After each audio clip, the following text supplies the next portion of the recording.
vida dos outros.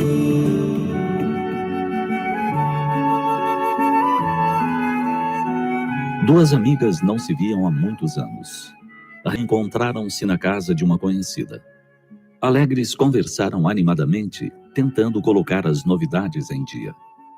Ana tivera formação no exterior e trabalhava numa multinacional. Sônia largara a faculdade, casara-se e no momento se dedicava à casa e aos 2 filhos pequenos. Enquanto falava da família e reclamava da bagunça, a amiga ouvia com uma ponta de tristeza. Seu casamento não dera certo e ela não podia engravidar. Atirara-se de cabeça na profissão para esquecer a dor que sentia, postergando o retorno para uma casa vazia e uma vida solitária. Desejava ter uma família, alguém para ampará-la no futuro, e muitas vezes sonhava com os filhos que não tivera. As reclamações de Sônia sobre as dificuldades de cuidar sozinha da prole enquanto o marido viajava, das más criações, indisciplina, sujeira, falta de colaboração das crianças, a deixavam mais triste ainda, pois não compreendia como algo tão desejado por ela podia ser tão penoso para a outra. Queria ter a vida que a amiga possuía e parecia não valorizar. Seu pensamento vagava e se via no lugar da amiga, feliz por ter a oportunidade de construir um lar. Quando Sônia terminou de desfiar suas reclamações, perguntou como era a vida de Ana. A executiva começou a contar das viagens, do trabalho, das reuniões e dos projetos nos quais estava envolvida. Os olhos de Sônia brilharam. Desejava ardentemente ter aquela vida de realizações profissionais. Ana prosseguiu, adentrando pelas questões da discriminação e do assédio que sofrera, das traições, intrigas e fofocas de chefes e colegas, da solidão que sentia, do medo de envelhecer só, dos momentos em que estivera doente, sem ninguém para atendê-la, das noites solitárias em hotéis, do isolamento em lugares distantes. E, finalmente, da impossibilidade de ser mãe e do imenso desejo de construir uma família. Parou de falar. Seus olhos se encheram de lágrimas. Sônia, que inicialmente a invejara, acreditando que o mundo estivesse a seus pés, sem imaginar que pudesse existir empecilhos para a felicidade plena, ficou surpresa e se enterneceu. Nesse momento, seus filhos entraram no salão.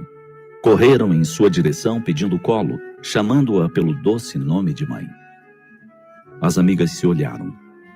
Uma não via mais a outra da maneira ilusória de antes. Agora, se enxergavam com os olhos da alma.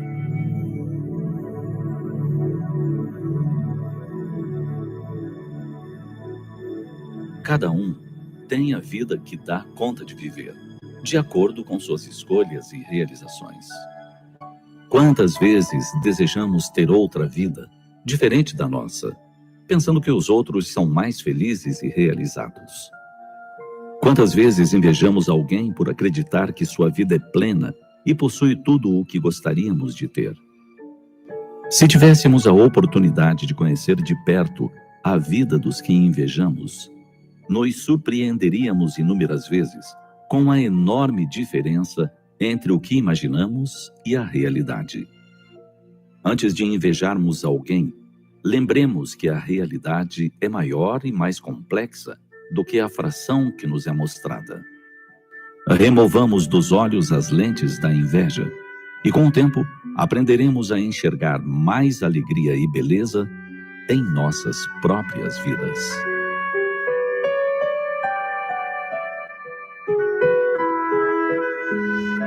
A Federação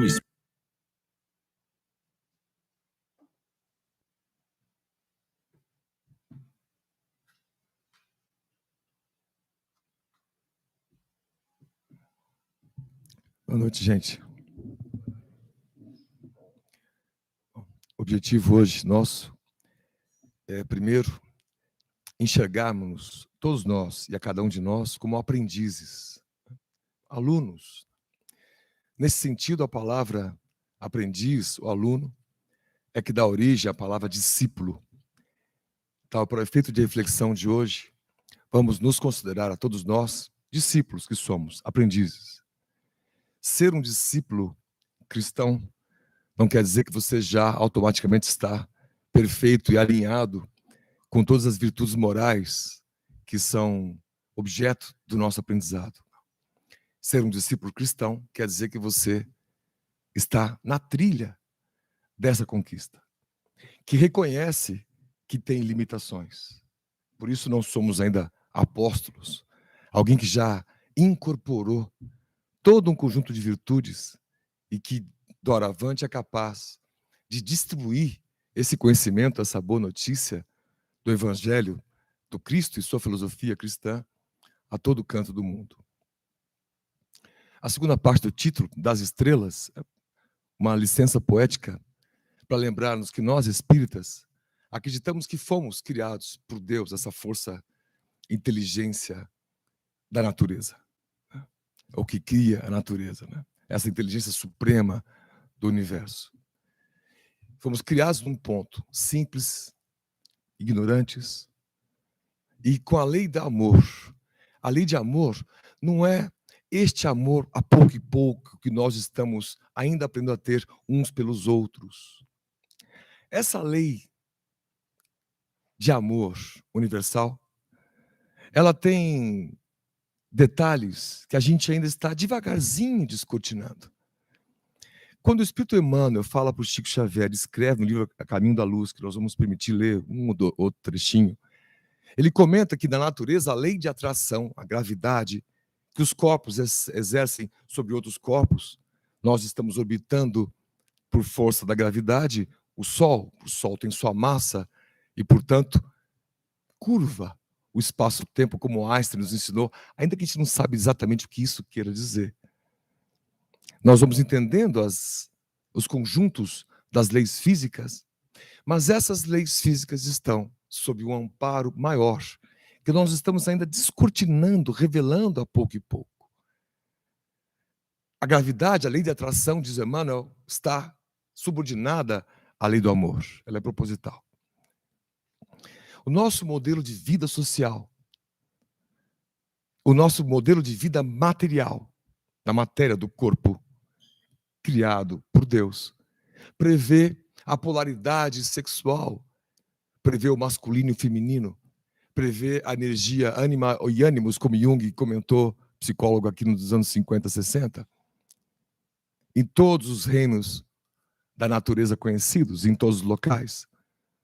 Embora o espírito em si, que somos cada um de nós na essência, sem a vestimenta do corpo físico, não tenhamos especificamente um sexo, um gênero sexual, homem ou mulher, para toda a eternidade, não. Kardec, quando pergunta isso no Livro dos Espíritos, mas qual polaridade a gente escolhe, então, de acordo com a prova? Os Espíritos respondem, de que isso importa? Importa saber qual é a tua missão na vida. E aí a tua polaridade sexual é ajustada.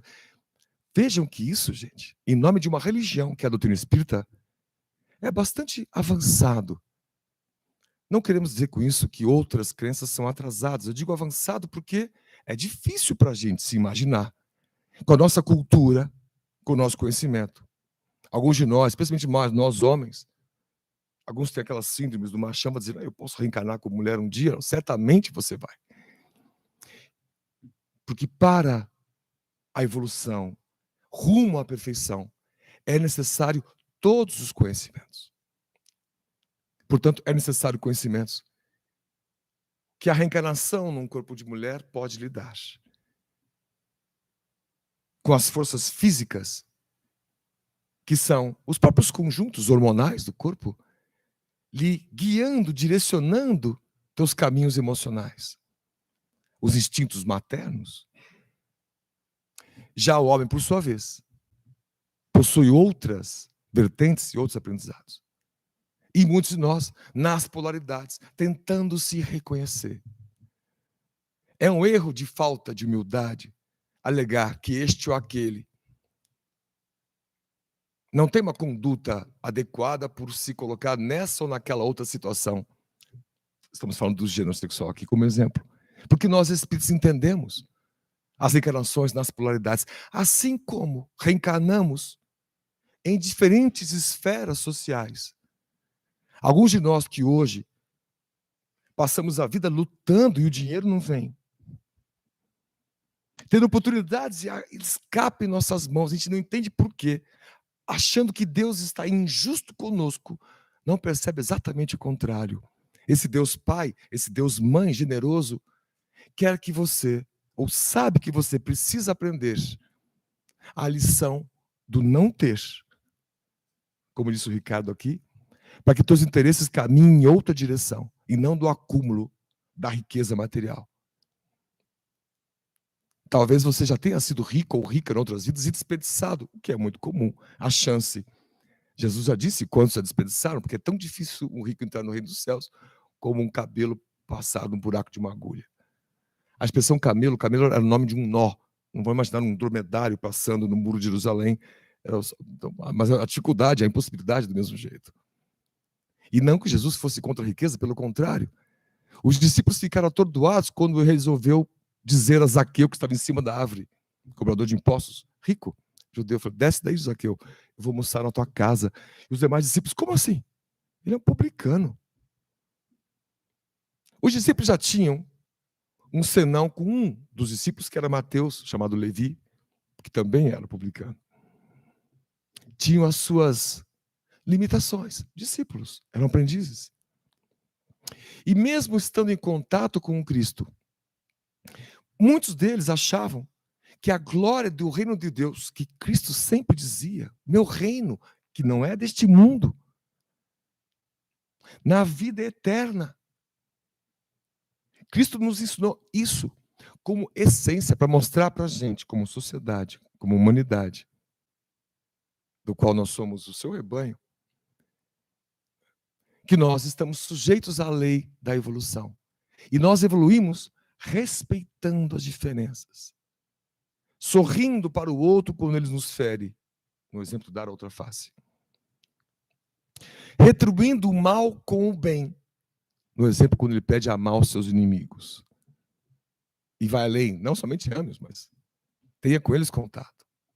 Rompe barreiras quando se dirige àquela moça no poço de Jacó, na Samaria, porque os samaritanos não se dão bem com os judeus, não se davam bem entre si. Há disputas históricas e seculares entre eles. Os samaritanos eram mal vistos e Jesus se dirige a ela como um igual. Os discípulos até ficam perturbados. Nós espíritas, sabendo da reencarnação, essa segunda palavra mágica do alfabeto divino, como diz o Evangelho segundo o Espiritismo, a primeira palavra é amor, que nós estamos ainda entendendo pouco e pouco. Esse amor infinito que faz o universo pulsar em movimento. E a segunda palavra é reencarnação. Então eu posso nascer em classes sociais diferentes, eu posso nascer em situações genéticas amplamente distintas. Isso faz com que a gente tenha uma consciência sobre raça muito diferente. Essas frases que soam bonitas por aí, que a vida é curta, a vida é uma só, não são verdadeiras. A vida não é uma só. Somente uma fatalidade nos aguarda, segundo Joana de Ângeles, por Divaldo Franco, que é a plenitude da vida. Numa vida, não há tempo de tudo aprender. Os discípulos, na época do Cristo, tinham ainda essa dificuldade. Quando Jesus entra em Jerusalém, nos passos finais da sua vida na terra, contrariando Pôncio Pilatos, que entrava na região norte de Jerusalém, onde vinham os ricos com seu belíssimo cavalo, Jesus entra em Jerusalém com um jumentinho, não é isso?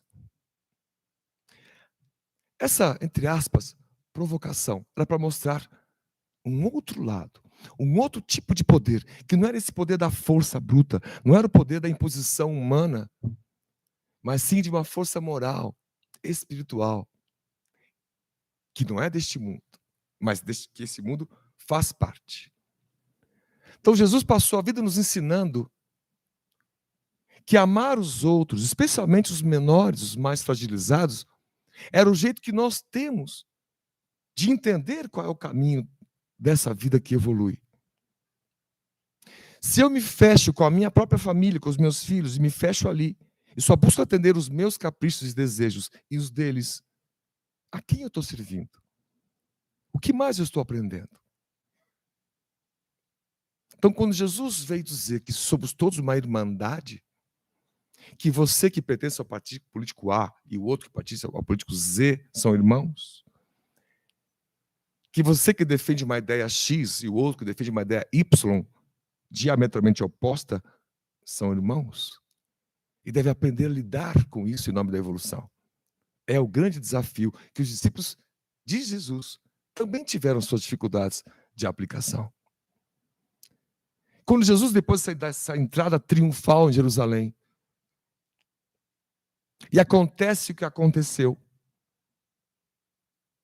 é injustamente julgado, é preso, é torturado, é caluniado e morto na cruz, os discípulos ficaram tristes e deprimidos, porque acharam que ali seria o momento que Jesus ia mostrar a sua força para todos, redimindo Israel, nas expressões da época. Mas não foi isso que aconteceu. Então levou um tempo com Jesus acompanhando, e depois da sua ressurreição, ensinando um a um dos discípulos que a verdadeira vida não era essa da matéria, não era o templo de Jerusalém que seria abatido, que de fato foi 40 anos depois, né? Já pela sua segunda ou terceira vez na história. E isso nos dá a chance de ver a vida com um tipo de infinitude que nós não tínhamos antes. Por isso somos das estrelas. Aliás, biologicamente falando, juntando a biologia com a física da astrofísica, Carl Sagan, alguns se lembram dos anos 70, 80, um grande astrônomo americano, do seu programa Cosmos, ensinava às populações a gente ter uma ideia do universo e de como nós nos inserimos nesse contexto. Ele dizia: nós somos poeira estelar, porque de fato somos. Porque os elementos químicos atômicos que estão no nosso corpo, como o ferro que corre no nosso sangue, como o cálcio que está nos nossos ossos, são formados das estrelas. Um astrônomo diz que é possível que alguns átomos da minha mão direita tenham vindo de uma estrela e alguns átomos da mão esquerda de outra, quem sabe. A ciência ainda não descortinou oficialmente a vida do espírito, mas ela ainda está tateando.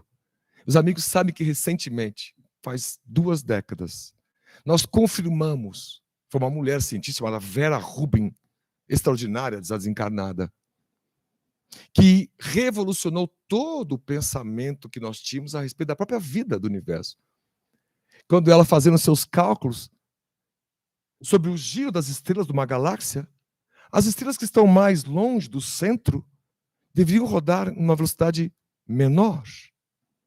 Mas os cálculos mostravam que elas giravam a uma velocidade muito maior do que as leis de Newton haviam previsto. Havia uma matéria, massa, que não se podia ver, e hoje a ciência chama isso de matéria escura, e que corresponde a muito mais vezes a quantidade de matéria escura no universo do que a matéria bariônica, que é essa nossa que a gente vê, que são os átomos, as estrelas, e tudo que a gente pode ver, tocar e sentir. Pergunto eu, no campo da especulação, tão somente, esse mundo espiritual, que é formado de uma matéria muito mais sutil e quintessenciada, que os espíritos nos descortinaram por Allan Kardec, pode não ser essa matéria escura? Talvez daqui a algumas décadas nós iremos descobrir. Hoje a ciência não sabe quase nada sobre ela. Há menos de 100 anos atrás, nós comentamos aqui, até na casa, nós achávamos, no ano 22, de 1922, teve um grande debate para definir se todo o universo era apenas a nossa galáxia, ou se aqueles pontinhos meio nebulosos, chamados nebulosas, algumas não eram só nebulosas, eram outras galáxias. Portanto, o universo seria muito maior. E ganhou, evidentemente, a verdade que nós conhecemos hoje, que nossa galáxia é uma entre trilhões de galáxias.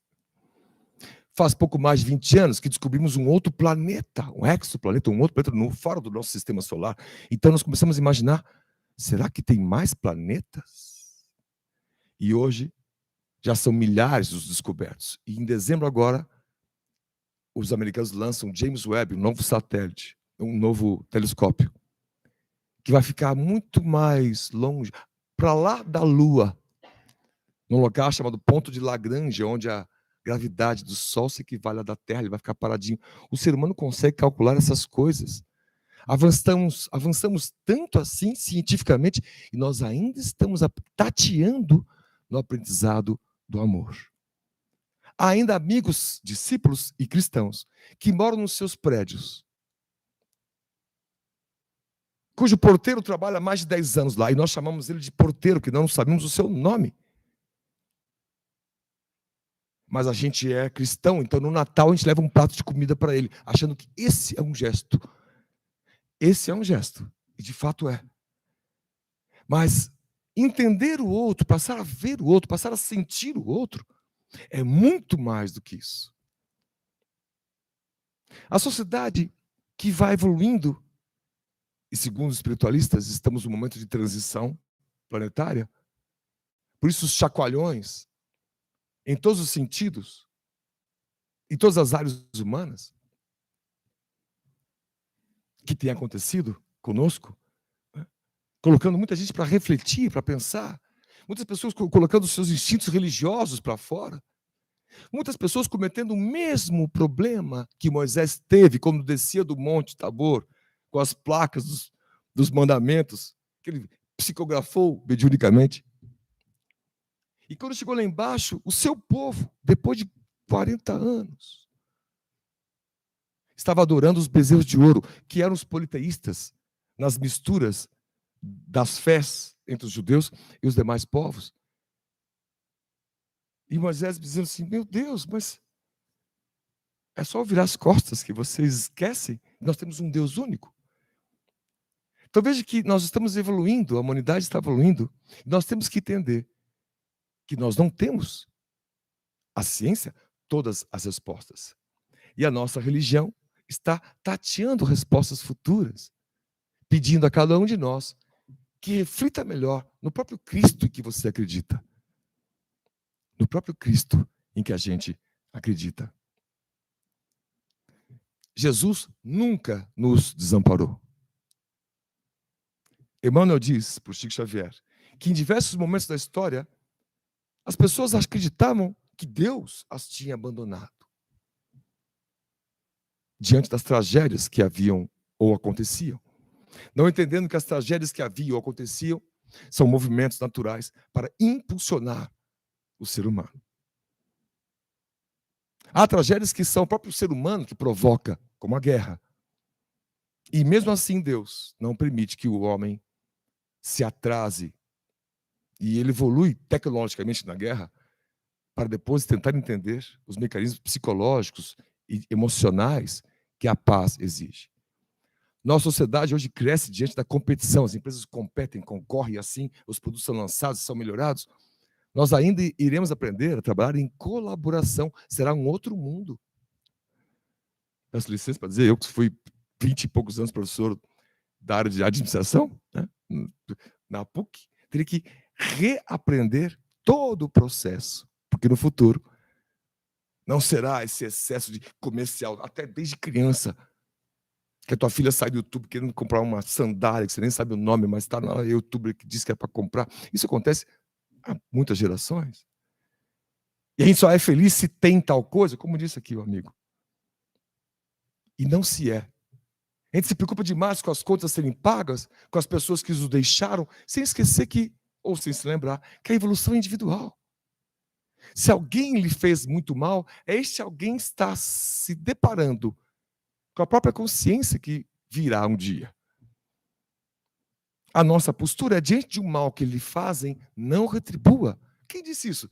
Jesus. Mas é difícil. Se você trabalha no atendimento, um cliente vem e te xinga, a nossa reação é que tem que xingar de volta. E a gente bate no peito e fala assim, eu não levo desaforo para casa. Bom, o discípulo leva. Um discípulo leva desaforo para casa. Se alguém te fecha no trânsito, você fala assim, eu preciso educar tal pessoa. Vou abrir o vidro e vou dizer umas verdades para ele ver se ele aprende. Não, um discípulo não vai buscar o outro para retribuir a fechada no carro. Se você empresta dinheiro a alguém da família, um cunhado, ele não te paga, você não vai mandar WhatsApp ameaçando contar os segredos dele para a família. Se alguém te deixou, teu ex está com outra pessoa, dizendo que você é pior do mundo, e você está se sentindo mal, com baixa autoestima, não é o outro que define a tua estima, é você. E se tem uma certeza que nós temos que ter, é que Jesus nunca nos deixa desamparados. E quando falamos de Jesus, falamos desse espírito crístico que ajudou a moldar o planeta e que tem sob sua seara espíritos luminares que trabalham em seu nome, atendendo a todos. E no livro dos Espíritos tem uma questão que os amigos, quando puderem, chegando em casa, quem não tem o livro, vá no PDF, na internet, sobre os anjos guardiães, que os Espíritos chegam a assinar a resposta nos Espíritos, são poucas que têm a assinatura do Espírito na resposta, dizendo que esse é o modelo de Deus. Todos nós temos Espíritos que são ligados a nós, superiores a nós, e tem como missão nos atender. Às vezes a gente fala assim, mas ele não está me ajudando. É porque é você que não está querendo ouvir.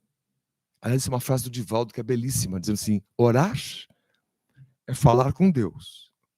Meditar é ouvir a resposta.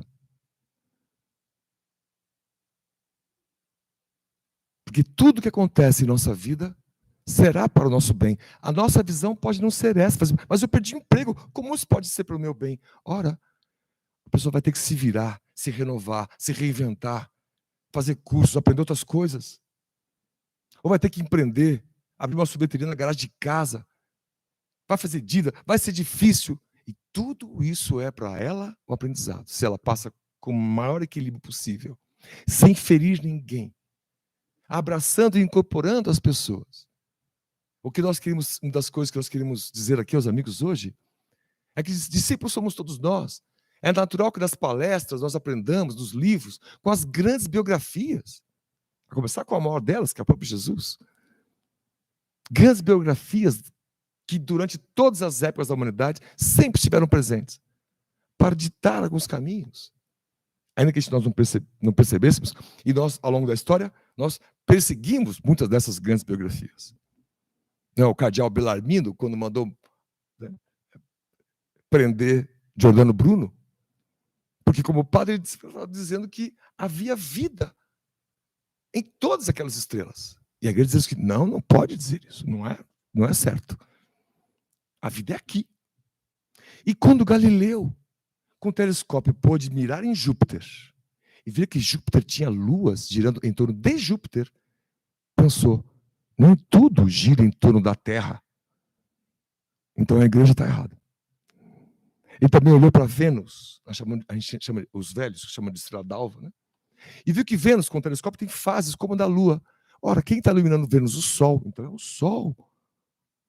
Ele começou a pensar nisso e publicar as ideias. O cardeal Bellarmino, mesmo que prendeu e mandou matar Giordano Bruno, chamou Galileu. E falou, se você não tiver como provar, que Galileu dizia, a Terra está se movendo, ela se move em torno do Sol, não está parada. Bellarmino disse o nome da igreja, a Terra está parada, a gente não sente ela se mover. Ou você abjura, ou você vai ter um destino difícil. Ele teve que abjurar, ele falou assim, não, ele disse literalmente, meus textos foram poesia, para ele se livrar da acusação. Além da conta que na história, ele desceu desse cara e falou assim, e por si move, ou seja, em latim é, mas ela se move. Que ela se move, a Terra. E o tempo, a ciência, o conhecimento, outros abnegados, discípulos, vieram nos ensinar outras verdades. E que a vida, então, portanto, pode pulsar. E nós estamos agora, a ciência, prestes a descobrir isso. Pelo menos a vida microbiana está prestes a se descobrir isso em todo lugar do planeta. E essa semana passada, curiosamente, pela primeira vez na história, a Agência Espacial Americana, a NASA, divulgou para todos os cientistas do mundo que eles devem criar um protocolo caso encontre vida inteligente em outros sistemas. Saber como fazer. Primeira vez que eles se manifestam sobre isso. Talvez daqui a algumas décadas, como previsto por Chico Xavier, isso irá acontecer. Nós vamos perceber, então, a escala evolutiva do universo. E vamos entender que há muitos espíritos que são evoluídos. E que a gente não vê, porque eles não estão em posições de destaque na sociedade. Senhoras catadoras, ou como essa querida aqui que foi apresentada, que passa uma vida com muito pouco, mas com isso amando os seus e educando os seus. Quem de nós teria a mesma capacidade de fazer se estivesse na mesma situação? Se quando acaba a luz de casa a gente fica enlouquecido porque não tem internet e nem chuveiro. E essas pessoas vivem sem internet e sem chuveiro há décadas. Com as suas crianças crescendo neste meio, tentando aprender neste meio.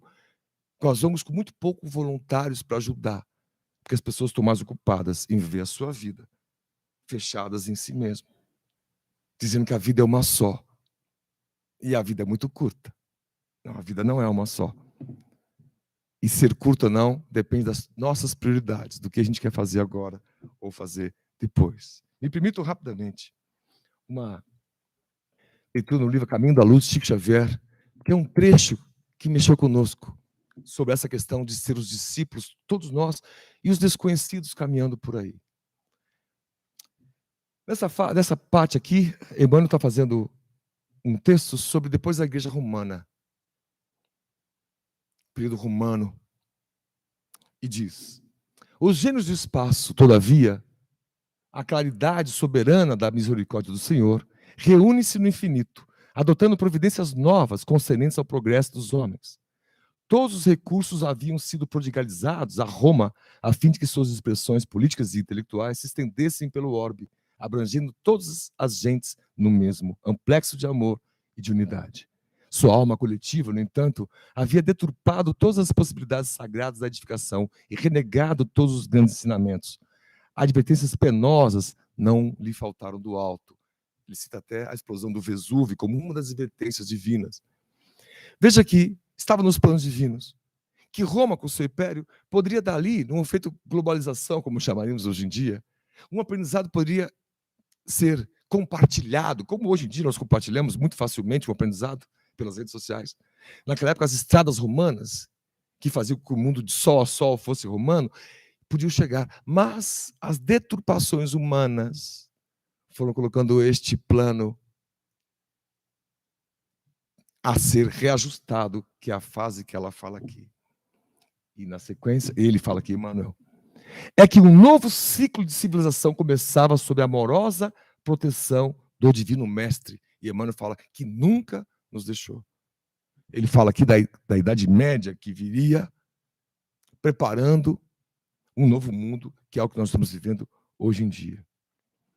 E as últimas expressões espirituais do grande império retiravam-se para o silêncio dos santuários e dos retiros espirituais, para chorar na solidão dos conventos sobre o cadáver da grande civilização que não soubera prover o seu glorioso destino. E aqui o meu destaque, licença.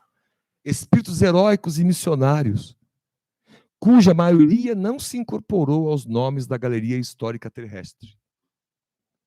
Exerceram a função de novos sacerdotes da ideia sagrada do cristianismo, conservando-lhe o fogo divino para as futuras gerações do planeta. Aí nós pensamos, meu Deus, quando a gente vai falar sobre Jesus, estuda os 12 discípulos. Mas há uma passagem curiosa no Evangelho, inclusive de Marcos, quando Jesus manda os 72, indo de 2 a 2, para todas as regiões. Então já não eram só 12. E, de fato, depois Amélia Rodrigues, por Divaldo Franco, confirma que, com o passar dos anos, dos 3 anos e meio da vida de Jesus, uma multidão o seguia.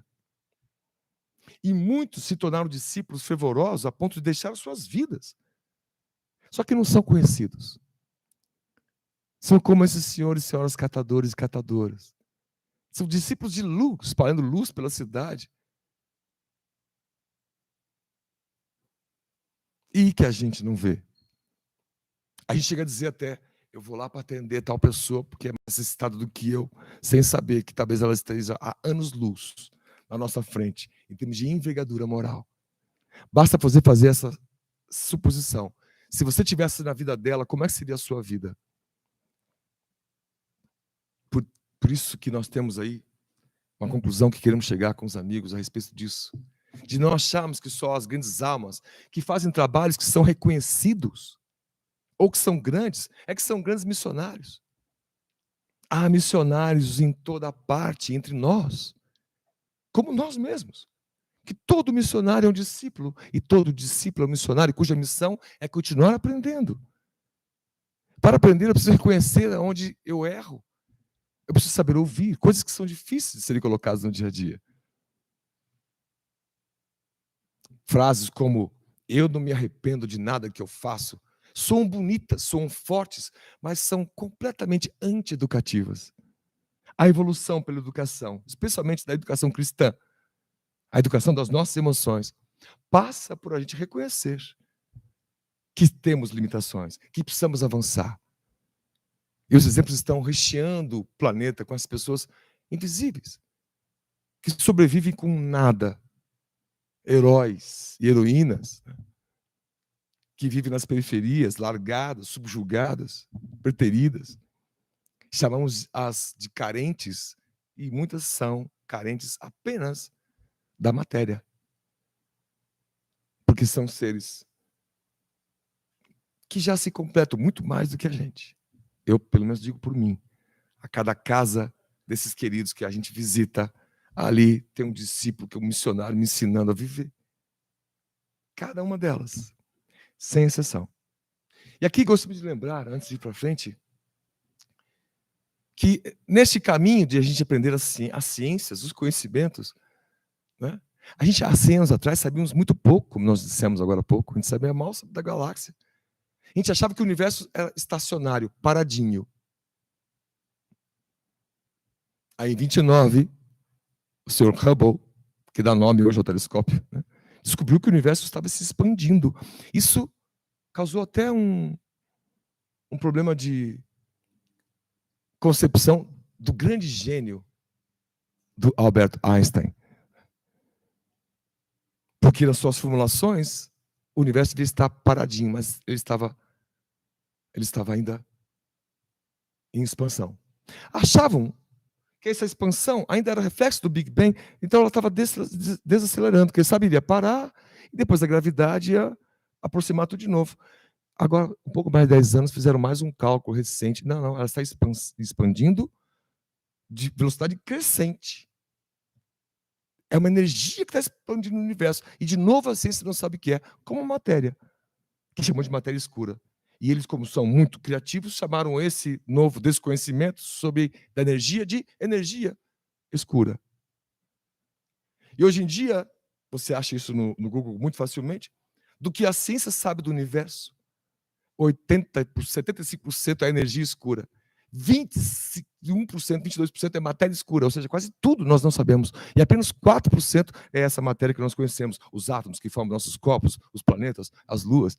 A gente ainda está no começo da caminhada. Embora esses gênios soubessem tantas coisas, ensinam a gente tantas coisas, para não cansá-los muito mais sobre isso, né? A próxima oportunidade contaremos esses dois Alberts, né, que em 1905 revolucionaram o mundo. O Einstein, com seus artigos do ano miraculoso, do efeito fotoelétrico, do átomo ao universo. E o Albert Schweitzer já era um músico, já era um teólogo, e resolve deixar tudo no mesmo ano, 1905. E ele que depois foram amigos, Albert Einstein e Albert Schweitzer. Resolve fazer medicina para ajudar as pessoas da África Equatorial. Sua amiga, que vira sua esposa, faz enfermagem, e ambos dedicam sua vida para mudar o mundo.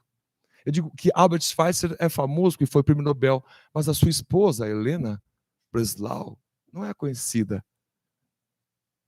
E qual a sua envergadura moral de uma mulher que faz enfermagem, acompanha o desejo do marido e passa as décadas seguintes atendendo? Quem trabalha na área de saúde sabe, o médico fica lá, tal, e a enfermeira correndo para todo lado. Ela não é conhecida, mas é um espírito de envergadura maravilhosa.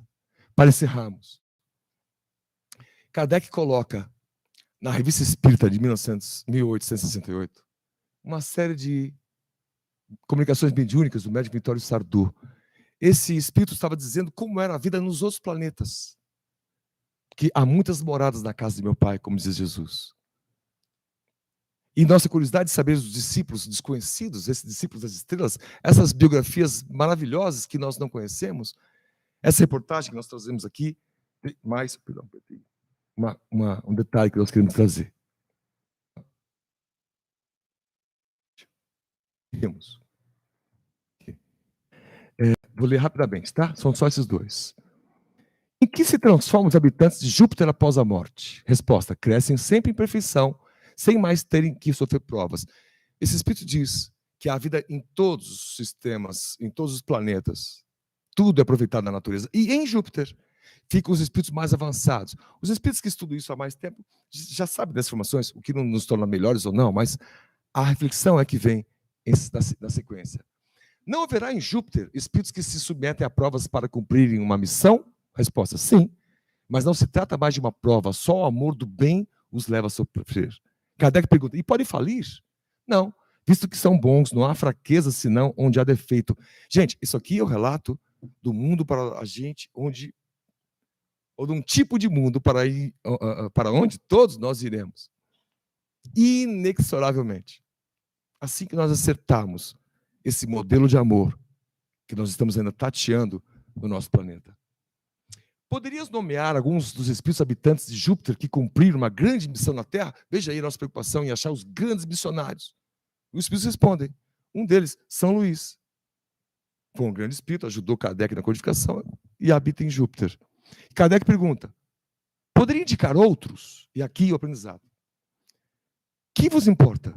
Há missões desconhecidas que não têm por objetivo senão a felicidade de um só. São por vezes maiores e são mais dolorosas. Aquela mãe que, diante de tantos sonhos, vê o filho que nasce portador de um tipo de necessidade que vai fazer com que aquela mãe tenha que abdicar de toda a sua vida para cuidar dele por décadas. Kardec faz essas considerações. Uma senhora muito pobre e que educa e cria sua família numerosa, cuidando de poucos.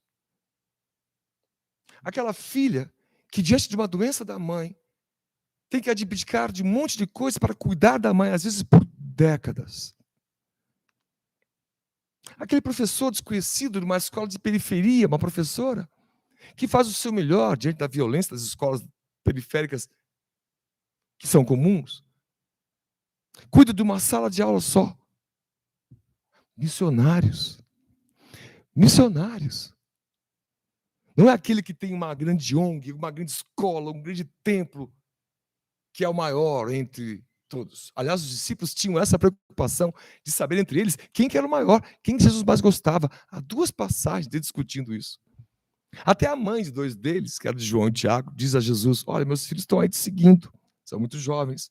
O senhor não tem um lugar especial para eles à direita e à tua esquerda? E ele dá a lição: os últimos serão os primeiros.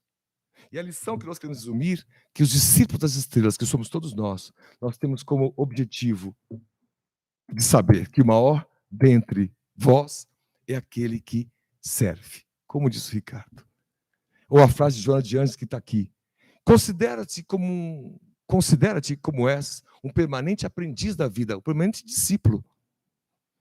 Jamais te permitas a petulância de pensar que és um ser especial, catalogado como superior ou portador de uma missão maior do que as dos demais.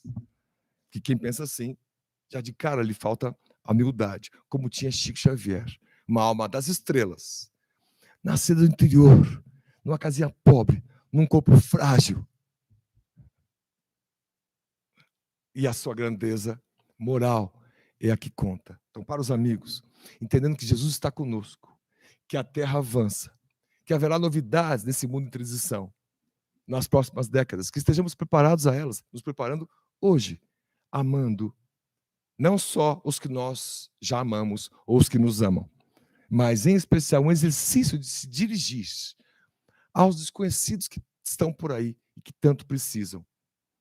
Enquanto fazíamos a prece da abertura hoje, no Momento Espírita, uma amiga querida veio aqui e todo mundo de olho fechado, né? E limpou o ambiente, higienizou e saiu. É um gesto de amor e que ninguém viu.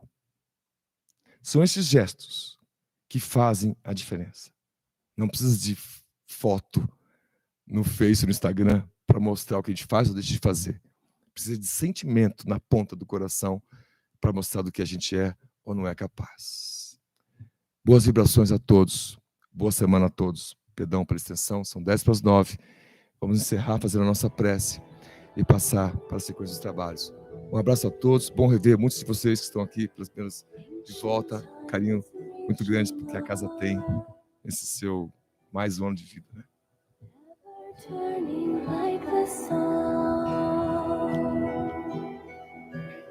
Nosso Mestre Jesus, conduz-nos, Senhor, os passos. Ajuda-nos a perdoar os erros que cometemos ou injustiças que sofremos. Ajuda-nos, Pai, a sermos melhores, que possamos ter mais tempo para estender as nossas mãos aos outros, que possamos ter mais sabedoria em escolher palavras amigáveis e fraternas a dizer às pessoas que convivem conosco. Senhor, abençoe em especial essas pessoas que tanto precisam da dignidade física e material, que são oportunidade dolorosa de aprendizado para aqueles de nós que temos o nosso dia a dia com conforto, com alimento, com renda. Possamos entender que as diferenças serão diminuídas quando aumentarmos o nosso amor. Possamos entender que novas pontes serão construídas quando nós alimentarmos a nossa vontade de fazermos mais, de sermos melhores, a pouco e pouco, a dia a dia. Nós pedimos por todas as crianças que padecem e carecem da educação, da mais simples, a de pegar na mão, de juntar a letra com outra, de formar palavra, e que as palavras possam formar ideias, e que as ideias sejam espalhadas ao vento, como são as poesias de Jesus, nos ensinando por um momento e por todos que o melhor jeito de viver é servindo. Senhor, se conosco por hoje e por todo sempre. Que assim seja.